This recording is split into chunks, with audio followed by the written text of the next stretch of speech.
مساء الخير. في الحقيقة الواحد مش عارف يتخطى اللي حصل في مباراة مصر والأرجنتين في دور ال 16 والفضيحة العالمية الكارثية اللي احنا شفناها والمؤامرة.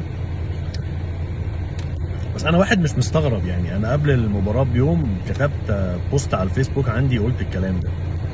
قلت أنت مش هتلاعب منتخب الأرجنتين وميسي كلاعب فضائي خارق.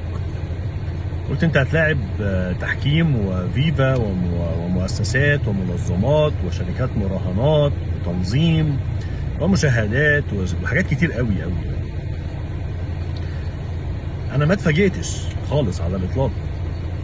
كنت عارف ان الماتش صعب فني، لكن كان عندي ثقة في لعيبة المنتخب والجهاز الفني من الكيرف اللي انا شفته في البطولة من ساعة ما بداية من مباراة بلجيكا نهاية بمباراة الأرجنتين. كان عندي يعني ثقة كده إن إحنا هنقدر نقف قدام بطل العالم في آخر نسخة لكأس العالم 2022 وهو الأرجنتين. وفي الحقيقة كنت متوقع إن ده هيحصل، يعني حتى لما مصر جابت الجول الأول اللي جابه ياسر إبراهيم طبعا كلنا هيصنا والناس كلها قامت في الكافيه وكلنا قعدنا نتنطط. طبعا أنت عايش حلم، أنت عايش إنجاز، انت عايش قصه ما بتعيشهاش كل يوم. انا من الجيل اللي حضر او اتفرج على كاس عالم 86 و90. 86 كنت صغير، لكن 90 كنت واعي خلاص بقى. عشت من 90 ل 2018 على مباراه وجول، يعني على مباراه وجول، مباراه هولندا وجول كابتن مجدي عبد الغني. وعشت 2018 كارثه، تروح في مجموعه طبعا كلنا عارفين بتتغلب الثلاث ماتشات وبتخرج ما بينهم بقى انكسارات كتيره جدا وانتصارات كتيره قوي. يعني طبعا الثلاثيه المجيده بتاعت منتخب مصر في افريقيا والكابتن حسن شحاته والجيل الذهبي، وبعدين خسائر بقى كتير وانتصارات كتير جدا. فانا من الجيل اللي هو شاف سيناريوهات الكوره كلها. في بطوله 2026 انا كان عندي ثقه في قبل المباراه زي ما قلت في اللعيبه، بس انت تاني عايش انجاز، انت عايش حلم، انت عايش قصه خياليه. انت النهارده قاعد زعلان ان دور الثمانيه هيبدا النهارده ومصر مش في دور الثمانيه، فانت قاعد زعلان. انت متخيل؟ انت قبل البطوله كنت بتقول بلجيكا بدوكو بدي بروينا بالنجوم دي كلها بكورتوا هيعملوا معانا ايه يا رب، بس تيجي على سكور خفيف في 2-0 يعني ما نخرجش اكتر من كده. بتفاجئ نفسك وبتفاجئ العالم انك انت اللي بتليد على بلجيكا بنجومها، بتجيب جول وبتتقدم وبيتعادلوا معاك وبيعانوا، وبتخرج الناس كلها حاسه ان انت عملت انجاز. بتكسب لاول مره في تاريخك في كاس العالم، بتسجل 8 تجوال في كاس العالم. انت لعب 5 مباريات، سجلت في ال5 مباريات، كنت الليدنج في ماتشين منهم، عملت اداء خرافي. فطبعا ده خلاني كنت داخل الماتش بتاع الارجنتين حاسس ان احنا عندنا حاجه هنعملها. بس زي ما كتبت وقلت انا كنت خايف من غياب العداله. الكوره ما بقتش هي الكوره اللي احنا عرفناها في اواخر الثمانينات والتسعينات.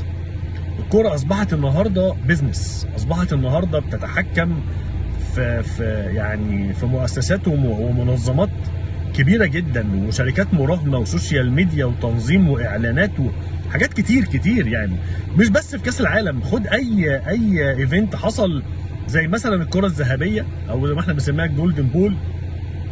انا فاكر كويس جدا لما في التسعينات جورج ويا نجم منتخب ليبيريا وكان ساعتها نجم الاي سي ميلان فاز بالكره الذهبيه لاحسن لاعب في العالم. حرفيا العالم اتقلب. ازاي لاعب افريقي يفوز بجائزه احسن لاعب في العالم؟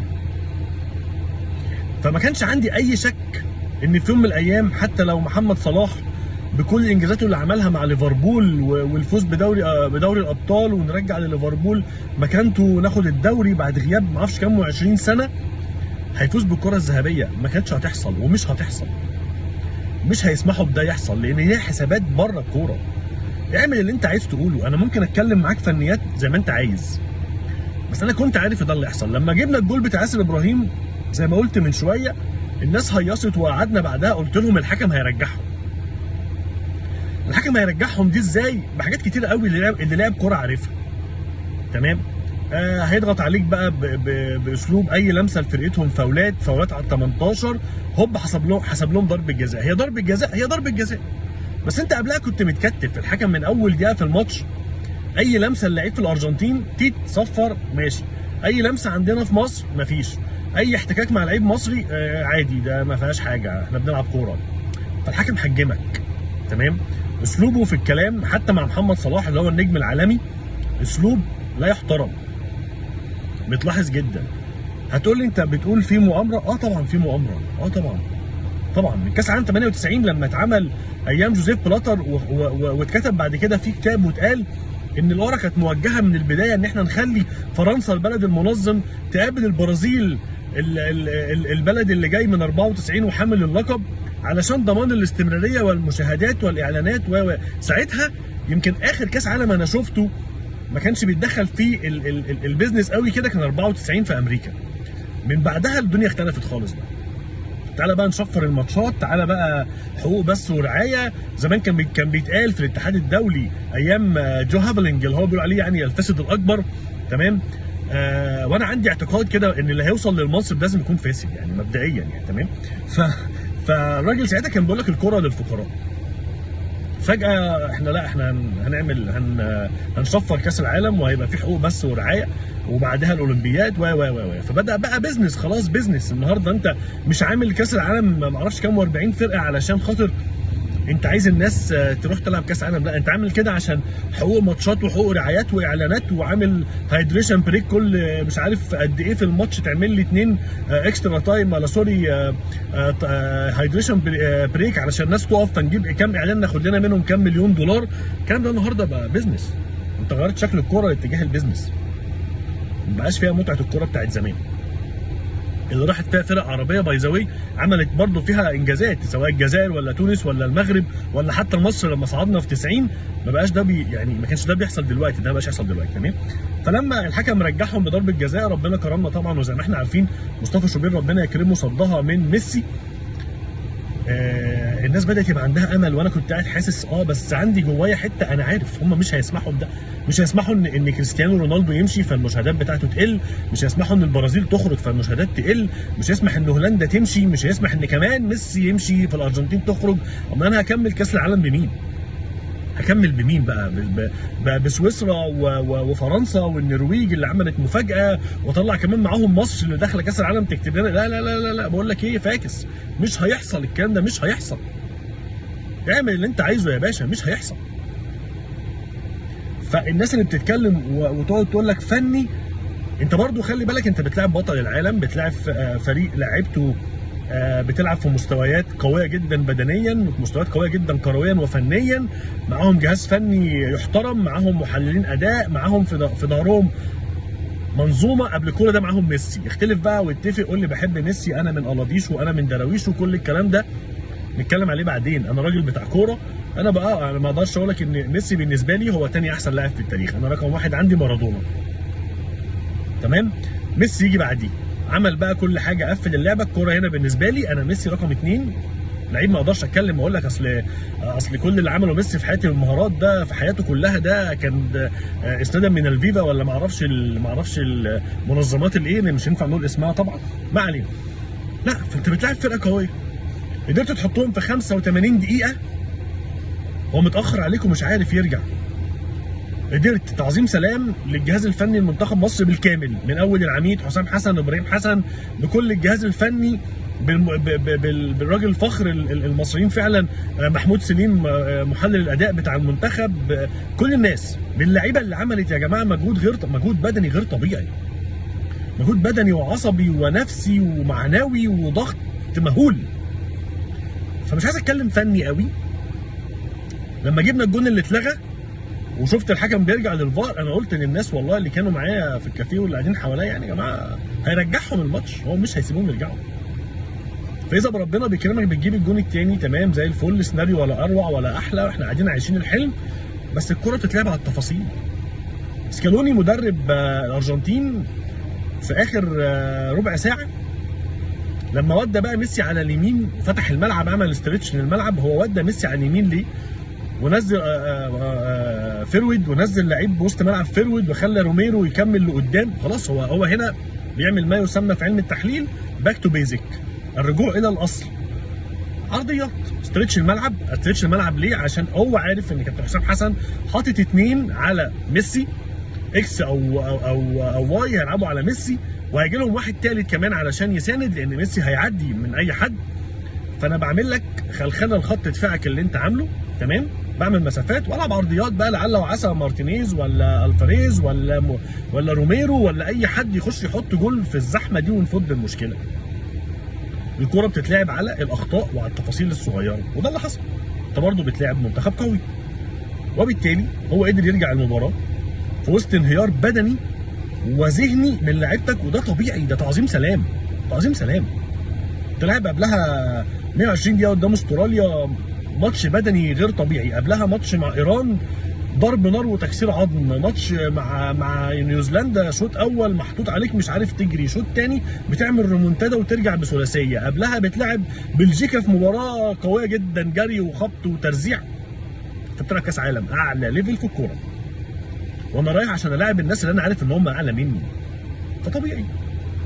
كل ده كلنا شفناه واتكلمنا عليه، والعالم كله النهارده احنا بقالنا يومين العالم كله بسوشيال ميديا، بمجلات، بجرايد، بمواقع كوره، بمحللين، بلعيبه تاريخيه، بنجوم عالميه، كله اتكلم ان المباراه تم سرقتها من مصر. بس ده انا كنت شايفه متوقع وهيحصل. ليه؟ لانها يا باشا بيزنس، فلوس. ابو اخضر بيتكلم، انا مش هخسر. ما بقتش فير، وده بيحصل في اي حاجه، يعني في اي منظومه بيحصل. منتخب مصر كرة اليد ياما تعرض لظلم من التحكيم، رغم ان اللي بيقود الاتحاد الدولي كابتن حسن مصطفى، الراجل المصري المحترم. بس هي في الاخر هي لوبي ومنظومات غير طبيعيه. خش اتفرج على يوم مباراه مصر واستراليا لما مصر كسبت. خش اتفرج على يوم مباراه مصر وبلجيكا لما كانت شركات المراهنات في اوروبا يعني كانت عامله مراهنات قد ايه على بلجيكا، خسروا قد ايه. خش شوف، انا مش هخسر. هتقول لي الله، ما هو لما هيخسر، لا هي حسبه ثانيه خالص. انا مش قاعد بلعب معاك رفه وملك وكتابه ولو خسرت انت تدفع مشاريب القهوه، لا. دي قصه انا عشتها 2009. في بطوله القارات، كنت في احدى الدول الاوروبيه، ومصر كانت بتلاعب اول مباراه البرازيل. انت داخل تتفرج في الكافيه هناك، بتخش تراهن، يعني في نظام مراهنه، عايز تراهن يا باشا بتراهن. فالناس كلها داخله تراهن على البرازيل. 3-3 القهوه كانت هتتكسر، الكافيه كان هيتكسر لحد احتساب البلم بتاع احمد محمدي. البرازيل كسبت، الناس خرجت تمام. مباراه مصر وايطاليا الكافيه كله داخل مراهن على بطل العالم، على ايطاليا. هوبا مصر بتجيب جول حمص، بتخسر، القهوه بتدشمل. الناس هناك ما بيتفهموش، انا مش هخسر فلوسي. بعدين مباراه مصر وامريكا، الناس كلها داخله مراهنه على مصر اللي احرجت البرازيل وكسبت بطل العالم. هوبا مصر بتخسر 3، هوبا القهوه بتتكسر، لدرجه ان انا يعني صاحب الكافيه ساعتها قال لي ما تقولش ان انت مصر، اخرج ما تقولش ان انت مصر. شوف بقى لحد فين. لكن تتخيل بقى يعني اضرب ده في ملايين اضعاف بطوله زي كاس العالم. فما بتخلصش فير بلاي. والكوره طول عمرها مش اللعبه النظيفه اللي هو اصل بص ده بيزق صلاح، اصل ده ضرب عاشور. لا، الكوره من يوم ما لعبناها وهي فيها كده. بننزل المدربين، وكانوا في مصر هنا ومدربين اكابر منهم يعني عليه رحمه الله اللي رحل، ومنهم اللي لسه موجود ربنا يديله الصحه، كان بيقول لك كده: انت واقف والمدافع اضربه، مش عارف اشتمه، مش عارف دوس على رجليه، وانت بتنط طلع كوعك شويه. هي الكوره يا جماعه كينونتها كده. انت ما بتلعبش سباحه ولا بتلعب تنس، انت في نص ملعب وهو في نص ملعب، ولا انت في حارتك. لا، انت بتلعب كوره في احتكاكات بدنيه قويه واحتكاكات اخلاقيه، يعني شتايم زي ما انت عايز. هنا في مصر وفي العالم. انا واحد لعبت كوره وعارف انا بقول لك ايه. ده طبيعي، ده جزء من اللعبه. اخطاء الحكام جزء من اللعبه، لكن فجر الحكام توجيه في اللعبه. تفرق كتير. القصه اللي عشناها انا شايفها انجاز وحلو. مش قادر اتخطى الهزيمه، لان انا ما بحبش ان اتغلب، والسيناريو كان قاسي جدا علينا. ولكن في النهايه لازم تقف تحط كل حاجه مكانها. تعظيم سلام للرجاله دي كلها، تعظيم سلام، عملوا احلى شغل. ازعل من اي لعيب انت عايز تزعل منه. هتقول لي مرموش ما جاش، هقول لك متفق معاك مليون في الميه، مرموش ما كانش في فورمته خالص، بس ما تجيش تقول لي مرموش لعيب تعبان. اسف، هو ده مرموش، هو مرموش بتاع سيتي، هو مرموش بتاع شتوتجارت، هو مرموش بتاع الدوري الالماني، هو ده مرموش لعيب كويس. هو مرموش اللي ياما عمل مع منتخب مصر ماتشات حلوه، لكن هو في البطوله دي مش في المود بتاعه، مش في فورمته. وفي حسابات فنيه كتير جدا حسام حسن عملها في البطوله دي تحسب له وتعظيم سلام. اصل تريزيجيه قول اللي انت عايز تقوله، انا متفق معاك، بس هي الكوره بتتلعب على لحظات صغيره جدا. هفكرك بجول ايران فينا تتحسب لك اوفسايد علشان كعب بجزمه حمزه عبد الكريم. نفس الجول اللي جابه روميرو فينا هو كعب جزمه ياسر ابراهيم. خلاص اللعيبه تعبت، اللعيبه جابت، ده المستوى اللي احنا المفروض نبني عليه بقى ونروح، وده المستوى اللي احنا واصلين له واحنا بنلعب دوري محلي، وكل ده خارج صدفه وتصادف. انت ولا مخطط ولا عامل، هي جت من عند ربنا بعزيمه الناس اللي كانت ماسكه المنتخب كجهاز فني، باللعيبه، بالاجواء اللي عاشوها، بالروح اللي اتولدت جواهم في البطوله، وعملوا ده كله. ابني على ده وكمل. دي حاجه. اهم حاجه في الموضوع بقى الاخوه والاخوات من المحنكين والمحنكات اللي سواء بيفهموا كوره او ما بيعرفوش كوره، اللي قلبوا الموضوع للقطه واحده اتعملت او لقطتين، عملنا عليهم بقى الفيلم اللي احنا شغالين فيه دلوقتي ده، تمام؟ وبقت الشنطه فيها كتاب دين وكتاب تربيه وطنيه وكتاب يساريه وكتاب معرفش مين في المهلبيه. تسمحش، انا شايف ان ده بدا يضغي على انجاز المنتخب، ودي حاجه مضايقاني. دي حاجه مضايقاني يا باشا. انت من حقك ان يكون عندك اعتقاداتك وايمانك باي شيء، بقضيه ما، باسلوب ما، بحكايه، اي حاجه، بشخصيات، زي ما انت عايز، وتفرح ان في فلان عبر عن كذا، او المدير الفني بتاعك رفع ايده وعمل علامه اللا للعنصريه. تمام، حلو، بس انا مش عايز اخد الحته دي يبقى هو ده الانتصار اللي احنا عملناه. ده مش الانتصار اللي احنا عملناه، انا بتكلم كوره. ده مش الانتصار. والناس اللي بترجع تتكلم في عداء ما بين جماهير، انت حر، عايز تشجع فلان شجعه، عايز تشجع المنتخب العلاني شجعه، عايز تشجع اي منتخب ضد بلدك يا باشا اعمل اللي انت عايزه، مش هتنقص مننا حاجه ولا هتزود حاجه. انا راجل قبل بدايه البطوله عملت سكتش كده اي قلت انا بدي المنتخبات اللي انا بحب اتفرج عليها في كاس العالم، كان ثالث واحد فيهم منتخب الارجنتين، منتخب مصر، منتخب ايطاليا، منتخب الارجنتين. بما ان ايطاليا مش في البطوله دي للاسف، فتمام انا منتخب مصر تمام. انا ما بشجعش منظمات، انا مش راجل مولود في بيونس ايرس ولا مولود مش عارف في التانجو. انا ما بشجعش، مش قاعد في جماهير بوكا جونيور، انا راجل مصري بس بحب اتفرج على منتخب الارجنتين من 86 من ايام العظيم الراحل مارادونا، لان مارادونا ده قصه. اصل جاب جون بايده، جاب، هو طلع قال لك دي ذا هاند اوف جاد، معروف لها قصه، روح اقراها. اصل الارجنتين لما مش عارف سنه كام 70 لما خدت كاس العالم كان بيحكمهم مين؟ انت مالك؟ انت مالك؟ يعني انت 34 لما رحت كان مين بيحكمك؟ دي مالهاش علاقه. ما تخليش الحاجات تطغي على اللي انت عملته، على الانجاز اللي انت عامله، وعلى لعيبتك اللي احنا قعدنا 28 سنه مصدعيننا بجون ضربه جزاء في هولندا. عيش بقى، قول بقى انا منتخبي راح عمل كذا وكذا، انا منتخبي مسك الارجنتين سففها النجيله، مسك اعظم لاعب في التاريخ سففه النجيله، صدنا منه ضربه جزاء، ما عرفش يجيب فينا مش عارف ايه، مرقص مرقص اتنين ورا بعض. اللي بنشوفه في فيديوهات من ايام برشلونه، وانا راجل بشجع برشلونه، تك تك تك تك بياخد ال 11 راجل في الملعب بالحكم بالجماهير ويحطها، ماشي عندنا معانا مع لعيبه بتلعب في الدوري عندنا هنا، مع ياسر ومهند ورجاله ومروان وكريم حافظ وهاني، ما عرفش يعمل الكلام ده. افتخر بده، ما تخليش الحاجه الثانيه تطغي على الهدف الاساسي يا باشا.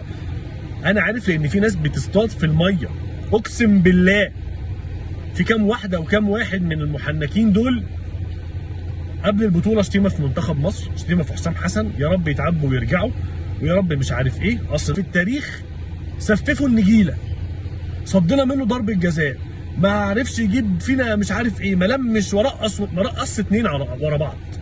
اللي بنشوفه في فيديوهات من ايام برشلونه وانا راجل بشجع برشلونه، تك تك تك تك بياخد ال 11 ملعب، ال 11 راجل في الملعب بالحكم بالجماهير ويحطها. ماشي عندنا معانا مع لعيبه بتلعب في الدوري عندنا هنا، مع ياسر ومهند ورجاله ومروان وكريم حافظ وهاني، ما عرفش يعمل الكلام ده. افتخر بده. ما تخليش الحاجه الثانيه تطغي على الهدف الاساسي يا باشا. انا عارف لان في ناس بتصطاد في الميه، اقسم بالله في كام واحده وكام واحد من المحنكين دول قبل البطوله شتيمه في منتخب مصر، شتيمه في حسام حسن، يا رب يتعبوا ويرجعوا، ويا رب مش عارف ايه، اصل ده نظام ما اعرفش ماله، اصل ده حسام حسن اللي كان بيقف مش عارف في ميدان مصطفى محمود، النهارده بقى الله حسام حسن مش عارف ايه، بقى حسام حسن والرجاله والمنتخب وصوره حسام. حسام ده يا جماعه اسطورتي، انا قلتها الفيديو اللي فات، اسطورتي حسام حسن والرجال حسن ده. انا فرحان لان ربنا نصفهم وهم لاعبين وهم مدربين، عشان دول اسطوره جيلي. حسام حسن ده راجل اهلاوي. انا رحت ماتش الزمالك والمريخ السوداني في البطوله العربيه، وكانت اول مباراه بعد صدمه انتقال حسام وابراهيم حسن للزمالك. رحت قعدت في وسط جماهير الزمالك مع صديق ليا زملكاوي، عشان انا ما كنتش مصدق ان حسام حسن هيلبس تيشيرت تاني غير تيشيرت الاهلي والمنتخب. وفي اول ماتش مع الزمالك التوأم سجلوا هدفين في المريخ السوداني في البطوله العربيه في استاد القاهره. فحسام ده اسطوره حياتي، اسطوره جيلي، حسام ابراهيم. فانا فرحان لهم جدا. فما تخليش ناس تركبك وتركب الموجه وتقول لك تعالى بص انا رايح مش عارف فين، تعالى بص انا هستغل القصه دي عشان اضرب اغراض تانيه. اصحى، اصحى وفوق، ما تقلبش الموضوع للحته دي. انا ما بقولكش يا باشا روح حب الارجنتين وبوسهم، ملعون ابوهم. انا بتكلم كوره، وهو يعني الدون ولا المعزه ولا البرغوت ولا ما اعرفش مين ولا مين، هم كل دول يعني قاعدين جنبك في القضيه ورافعين الاعلام ولا حد يعرفك يا باشا. كل دول مؤسسات وكل دول منظمات وناس بتدير حياتها بيزنس. هو مش مهتم بيك اصلا زي ما انتوا قلتوا كده والناس كلها اعترفت، قال لك الراجل الابيض مش واخد باله منك، هي دي الحقيقه. انت بقى بتفرض نفسك عليه زي ما صلاح عمل، زي ما احنا عملنا في البطوله ديت، زي ما عملنا انتصارات في العاب ثانيه. تمام، افرض نفسك عليه، ما تقارنش نفسك بحد، ما تقولش المنتخب الفلاني اصل عامل كذا وانا ما عملتش. ظروفك مختلفه، ظروفك مختلفه. انت عندك لعيبه قوام 26 لعيب، فيهم كام لعيب محترف؟ محمد صلاح، مرموش، دول اللي بيلعبوا بره، حمزه عبد الكريم، صح كده؟ مين تاني معانا؟ هيثم حسن، معاك ربيعه، معاك حمدي فتحي، ادي 6. انا مش فاكر 6 حتى ولا لا، 6 من يعني انت عندك 20 لعيب انتاج الدوري المحلي بتاعك. عندك لعيب واحد يعني دبل جنسيه زي ما بنقول. في منتخبات تانية على عيني وعلى راسي كل لعيبتها تقريبا ما تعرفش حاجه، ما تعرفش تتكلم لغه البلد اصلا. فانت مختلف خالص عن القصه دي، انت مختلف تماما. لما نبقى نمشي في المشروع ده نبقى نقعد نقارن بقى. احنا دلوقتي ما عندناش، فنفكر في اللي جاي ونفرح باللي احنا عملناه. انا عارف ان الناس، انا زي واحد زي حالتي مش قادر اتخطى الماتش لان السيناريو كان قاسي، بس هي دي الكوره. هي دي الكوره اللي هم عملوها دلوقتي واللي احنا بنتفرج عليها. هي دي الكوره اللي خلت اكس من اللعيبه يفوز بالكره الذهبيه وما يستحقهاش. ليه؟ عشان اديداس هتزعل مننا، او شركه فلانيه هتزعل مننا، او ما اعرفش شركه ايه المشروبات الغازيه اللي بتعمل التصنيف الدولي هتزعل مننا، فمعلش مش عارف ايه. طب انت دلوقتي حاليا في العالم في المنتخبات النهارده قال لك انت ترتيبك ال 15 في كاس العالم، انك انت خارج من دور ال 16 بعديك على طول باراجواي. طيب لما تيجي بقى تبص على التصنيف العالمي انت 24. ليه؟ عشان في حسابات ثانيه، في حاجات ثانيه. انا مش عايز الفيديو يطول، بس الواحد مخنوق لاني زي ما قلت لكم السيناريو انا كنت متوقعه، بس ما كنتش متوقعه بهذه القسوه، ما كنتش متوقع ان ده اللي هيحصل. لكن في النهايه انا عايز اشكر كل لعيبه منتخب مصر والجهاز الفني والاداري والطبي والمحللين الاداء وعمال الملابس وكل البعثه اللي راحت هناك وشرفونا وعملوا اداء رفع راسنا وعمل لنا ذكريات وقصه هنعيشها على 4 سنين كمان ان شاء الله، نكون في كاس العالم الجاي ونبني على المنتخب ده، نبني بجد. انا سعيد النهارده ان هم مدوا لحسام حسن العقد بتاعه، لان يا جماعه ما احنا جربنا البرتغالي والمكسيكي والاسباني، وهات لنا مش عارف ايه، وهنجيب مش عارف خبير منين. جربنا لما جسمنا علم علينا. فكويس ان انت جبت راجل منك خارج من الحته دي، عارف الناس دي عايزه ايه، عارف امكانيات لعيبتك. الراجل عمل 5 ماتشات ولا احلى ولا اروع، في مستوى هو الاعلى في العالم، ما كانش مطلوب منه اكتر من كده. الناس كانت مستنيه له على تكه عشان ترزعه على دماغه وتطرده وتقول لك ننهي بقى قصه حسام حسن ننهي بقى. بس مش بقى الناس اللي هي الهبيده والجعيره واللي عندهم لا مؤاخذه خلل ذهني، وطالع يقول لك ما اعرفش مين ايه، اصل ده لو ما كسبش الارجنتين يبقى فشل ويمشي، لا مش عارف اصل واخد مش عارف مين على حساب مين، اصل اللعيب الفلاني. مفيش الكلام ده يا باشا. اللعيب الفلاني انت بتتكلم عليه ده اللي انت عامل عليه القصه كلها والازمه كلها، النادي بتاعه في فرنسا بيشتكيه لان التجمع بدا بقى له اسبوع ما راحش، هو مختفي، ما اعرفش عنه حاجه. العقليه اللي انت عايزها هي دي العقليه اللي انت بتدور عليها؟ لا، انا عايز لعيبه بتاعت تمثل، تجيد تمثيل منتخب مصر. الناس كلها لما خد زيكو قال لك ايه زيكو ده يا عم، الراجل عامل بطوله ولا احلى. هو النهارده نجم ستار، نجم بجد، عمل اداء عالمي على قد امكانياتنا يا باشا. ده اللي عندنا وده اللي حلو قوي. خلينا بقى نرجع للديلما المحليه عندنا، وده جاب مين، والحق الاهلي في الكونفدراليه والزمالك في الابطال، وده ايقاف، وده عنده تأديب، وده صفقات، وده ما اعرفش جاب مدرب. نرجع بقى نعيش القصه دي، بس يعني خلونا ناخد نفسنا. انا لمده 23 يوم حسيت ان انا رجعت تاني فتره التسعينات لما كنا بنقف نشجع كلنا منتخب مصر، نعيش الحاله ديت ونروح الاستاد ونقف ورا المنتخب ونسهر ونشجع. خلونا نبني على الانجاز ده، ما تخليش حد يركبك وما تخليش حد يقول لك اصل الشنطه دي مش عارف فيها ايه، ولا البوست ده ما اعرفش ماله، ولا اصل بعيدا بقى عن الفنيات والحاله الفنيه. تعالى شوف الكابتن حسام حسن. الكابتن حسام حسن الراجل ده معروف من زمان، ما بيهموش حد، ما بيخافش. اللي عارف حسام حسن واللي قبله واللي اتعامل معاه شخصيا يبقى عارف ان حسام حسن ما بيخافش وبيكره الخساره. وكلنا حضرنا قصص لكابتن حسام ابراهيم حسن كتير، يعني كتير في مصر وبره مصر على فكره. فده الطبيعي بتاعه. عشان كده كنت شايف ان هو الوحيد اللائق انه يمسك منتخب مصر. ادوا له فرصته، ادعموا الراجل، ادعموا انجاز المنتخب، اتكلموا على انجاز المنتخب كوره. ما تاخدوش القصه لموضوع تاني خالص، عشان الموضوع التاني ده هيفضل مكمل معاك. هو ده مكمل معانا، مش هيخلص دلوقتي. ومحدش بيقول لك ارميه ورا ظهرك، بس حط كل حاجه في مكانها الصح. حط كل حاجه في مكانها الصح. افتخر ببلدك، شجع بلدك، واقف ورا ولادك والناس اللي بتمثلك، واديهم الدعم اللي هم يستحقوه فعلا. تمام؟ وما تخليش الدنيا تاخدك في هلاوس وصراعات مالهاش لازمه. اعدائك النهارده والناس اللي بتعمل يا عم اكره ميسي ولا اكره الارجنتين ولا احبه، انت حر، بس ما تضيعش الحقيقه.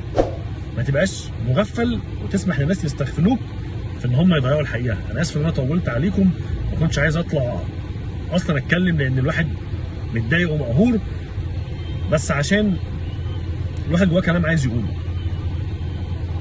كان متوقعا المؤامره الحقيره اللي حصلت على منتخب مصر، ويكفي ان انت خليت العالم كله بيتكلم على فساد منظمه الفيفا واللي حواليها، ويكفي ان انت خليت ميسي بطل العالم والفتى المدلل للكوره في العالم، خليته يبكي بعد مباراته مع مصر عشان هو كان حاسس ان خلاص هو رجليه بره وهو عنده 40 سنه ودي اخر بطوله ليه، فعبر عن ده بالبكاء. ومحدش ياخد باله، او سوري، محدش يحط في دماغه ان الكوره لعبه بيضاء نظيفه. الكوره لعبه ديرتي جيم، لانها لعبه عنيفه وفيها احتكاكات بدنيه وجسمانيه والفاظ وضرب من تحت الحزام وحاجات كتير قوي. ضيف عليها بقى ده كمان البيزنس والمراهنات والسوشيال ميديا والمشاهدات وكل اللي انت شايفه ده. فمره تانيه انا بشكر كل رجاله منتخب مصر جيل كاس العالم 26، وبقول لهم شرفتونا وفرحتونا واسعدتونا ورجعتوا روح كانت غايبه عننا بقى لها فتره. كنت اتمنى ان احنا نوصل لابعد من كده، لكن احنا وصلنا لحلم حلو، وان شاء الله اللي جاي احسن، وان شاء الله البطولات الجايه نبقى فيها على قدر المسؤوليه، نبني صح، نمشي في اتجاه مره واحده بس، نمشي في الاتجاه الصح بدون اي مجاملات ولا اي حسابات، وربنا هيكرمنا عشان احنا نستاهل. دمتم سالمين، اشوفكم على خير.